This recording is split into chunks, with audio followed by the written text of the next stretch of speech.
사랑하는 은혜와 진리 장로교회 교우 여러분, 어젯밤도 평안하셨습니까? 오늘도 주님의 말씀 안에 거함으로 참된 신자로서의 바른 모습을 지켜나가는 여러분이 되시기를 주님의 이름으로 축원합니다. 오늘 새벽에 만나 본문은 요한일서 3장입니다. 그 중에 13절부터 24절을 제가 읽어드리겠습니다. 형제들아, 세상이 너희를 미워하여도 이상히 여기지 말라. 우리는 형제를 사랑함으로 사망에서 옮겨 생명으로 들어간 줄을 알거니와 사랑하지 아니하는 자는 사망에 머물러 있느니라. 그 형제를 미워하는 자마다 살인하는 자니 살인하는 자마다 영생이 그 속에 거하지 아니하는 것을 너희가 아는 바라. 그가 우리를 위하여 목숨을 버리셨으니 우리가 이로써 사랑을 알고 우리도 형제들을 위하여 목숨을 버리는 것이 마땅하니라. 누가 이 세상의 재물을 가지고 형제의 궁핍함을 보고도 도와줄 마음을 닫으면 하나님의 사랑이 어찌 그 속에 거하겠느냐. 자녀들아, 우리가 말과 혀로만 사랑하지 말고 행함과 진실함으로 하자. 이로써 우리가 진리에 속한 줄을 알고 또 우리 마음을 주 앞에서 굳세게 하리니 이는 우리 마음이 혹 우리를 책망할 일이 있어도 하나님은 우리 마음보다 크시고 모든 것을 아시기 때문이라. 사랑하는 자들아, 만일 우리 마음이 우리를 책망할 것이 없으면 하나님 앞에서 담대함을 얻고 무엇이든지 구하는 바를 그에게서 받나니 이는 우리가 그의 계명을 지키고 그 앞에서 기뻐하시는 것을 행함이라. 그의 계명은 이것이니 곧 그 아들 예수 그리스도의 이름을 믿고 그가 우리에게 주신 계명대로 서로 사랑할 것이니라. 그의 계명을 지키는 자는 주 안에 거하고 주는 그의 안에 거하시나니 우리에게 주신 성령으로 말미암아 그가 우리 안에 거하시는 줄을 우리가 아느니라. 오늘 본문인 요한일서 3장은 하나님의 자녀들이 보여주어야 할 바른 모습에 대해 이야기하고 있습니다. 그런데 그 하나님의 자녀들이 보여주어야 할 바른 모습을 크게 두 가지로 분류하면서 1절부터 12절에서는 죄를 멀리하는 것, 그리고 13절부터 24절에서는 행함과 진실함으로 형제를 사랑하는 것을 제시합니다. 이 두 가지 모습은 어떻게 보면 하지 말아야 할 소극적인 모습과 적극적으로 실천해야 할 모습으로 대비된다고 볼 수 있습니다. 먼저 1절부터 12절에서 사도 요한은 우리가 죄를 멀리해야 하는 이유로 5가지를 제시합니다. 첫째, 우리는 하나님의 자녀이기 때문에 죄를 멀리해야 합니다. 1절에서 요한은 보라, 아버지께서 어떠한 사랑을 우리에게 베푸사 하나님의 자녀라 일컬음을 받게 하셨는가라고 이야기합니다. 이 말은 하나님께서 우리에게 위대한 사랑을 부어주셔서 우리가 하나님의 자녀라고 일컬음을 얻게 되었다는 일종의 감탄입니다. 중요한 것은 이 사실이 이후 우리가 죄를 짓지 말아야 할 중요한 근거가 된다는 것입니다.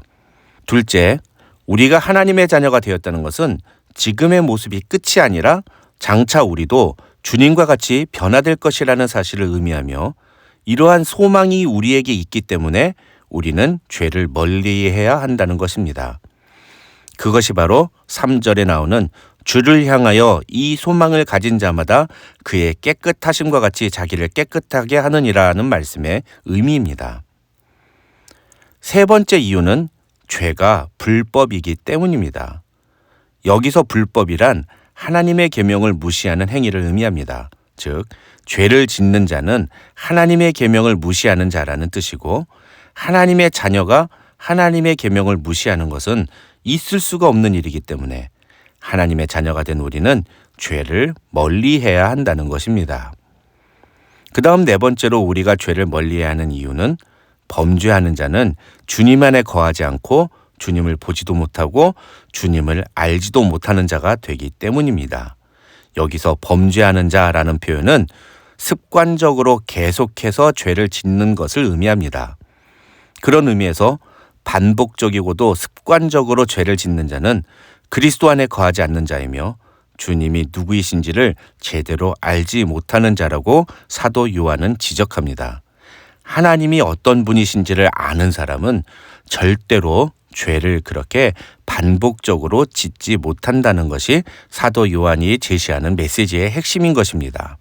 다음 5번째로 하나님의 자녀가 죄를 멀리해야 하는 이유는 죄를 짓는 것은 마귀에게 속하는 것이기 때문입니다. 8절에서 요한은 죄를 짓는 자는 마귀에게 속하나니라고 말합니다. 그러면서 9절에서 하나님께로부터 난 자마다 죄를 짓지 아니한다고 덧붙이는데, 이 말은 6절에 나오는 그 안에 거하는 자마다 범죄하지 아니하나니라는 말과 같은 의미며 중생의 은혜를 경험한 자를 의미합니다.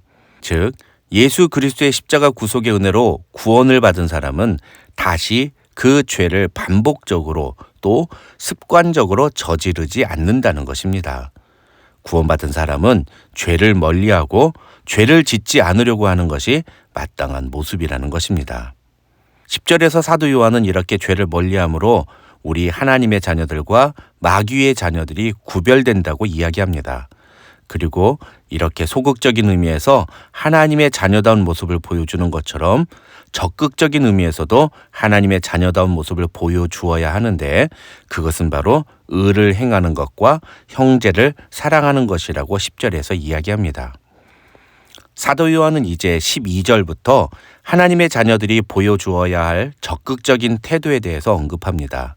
이 내용을 하나로 요약하면 형제를 사랑하라는 것입니다.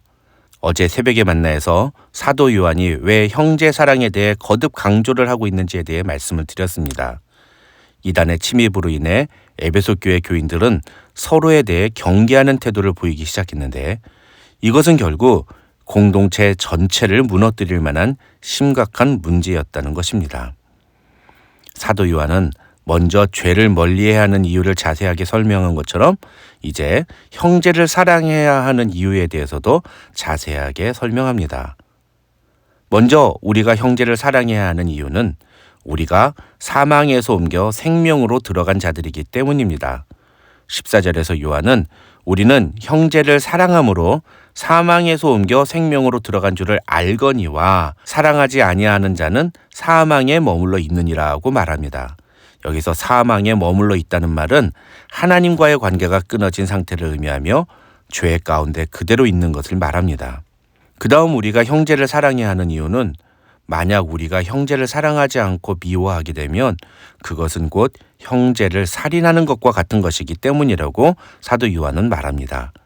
마태복음 5장 22절에서 예수님은 형제에게 노하는 자마다 심판을 받게 되고 형제에 대하여 나가라 하는 자는 공회에 잡혀가게 되고 미련한 놈이라 하는 자는 지옥불에 들어가게 되리라고 말씀하셨습니다. 우리가 형제를 사랑해야 하는 세 번째 이유는 예수님이 우리를 위하여 목숨을 버리시는 사랑을 보여주셨기 때문입니다.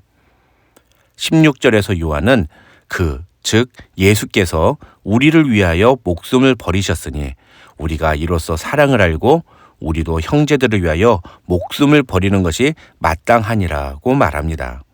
예수님은 마태복음 18장에서 1만 달란트나 되는 빚을 탕감받은 사람의 비유를 말씀하시면서 내가 너를 불쌍히 여김과 같이 너도 네 동료를 불쌍히 여김이 마땅하지 아니하냐고 말씀하셨습니다. 우리가 형제를 사랑해야 하는 네 번째 이유는 하나님의 사랑이 우리 마음속에 거하게 하기 위해서입니다.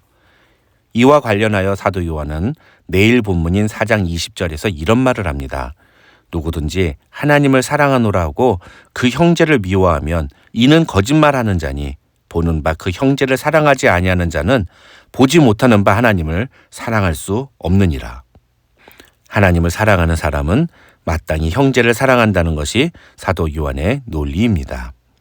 이렇게 형제를 사랑하는 이유에 대해 설명한 요한은 이 편지를 읽는 모든 독자들에게 적극적으로 사랑을 실천할 것을 이렇게 요구합니다. 자녀들아, 우리가 말과 혀로만 사랑하지 말고 행함과 진실함으로 하자.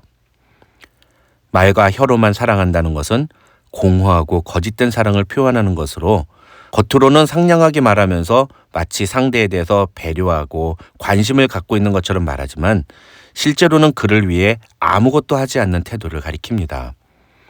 물론 말로도 사랑을 표현해야 하고 또 그것이 진실된 것일 수도 있습니다.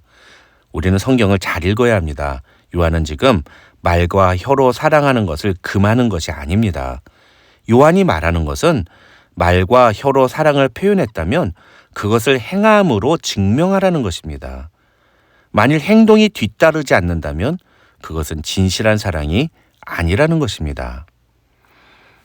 어떻게 보면 이것은 야고보서에서 말하는 믿음과 동일한 속성을 보여줍니다. 야고보서 2장 14절부터 17절에서 야고보는 이렇게 말합니다. 내 형제들아, 만일 사람이 믿음이 있노라 하고 행함이 없으면 무슨 유익이 있으리요? 그 믿음이 능히 자기를 구원하겠느냐? 만일 형제나 자매가 헐벗고 일용할 양식이 없는데 너희 중에 누구든지 그에게 이르되 평안히 가라, 덥게 하라, 배부르게 하라 하며 그 몸에 쓸 것을 주지 아니하면 무슨 유익이 있으리요? 이와 같이 행함이 없는 믿음은 그 자체가 죽은 것이라. 이 말씀을 가만히 보면 분명 믿음에 대한 이야기를 하고 있는데 그 내용은 오늘 본문에 나오는 사랑의 내용과 동일합니다. 실제로 요한은 요한일서 5장에서 사랑과 믿음의 관계를 이야기하기도 합니다. 이것이 무엇을 의미하는 걸까요? 오늘 본문 21절부터 24절이 바로 그것을 이야기해 줍니다. 결론만 말씀드리면 결국 사랑을 실천하는 것이 곧 계명을 지키는 것이고 그것이 곧 우리 안에 있는 믿음의 표현이라는 것입니다. 그래서 기독교는 믿음과 사랑을 분리해서는 안 됩니다.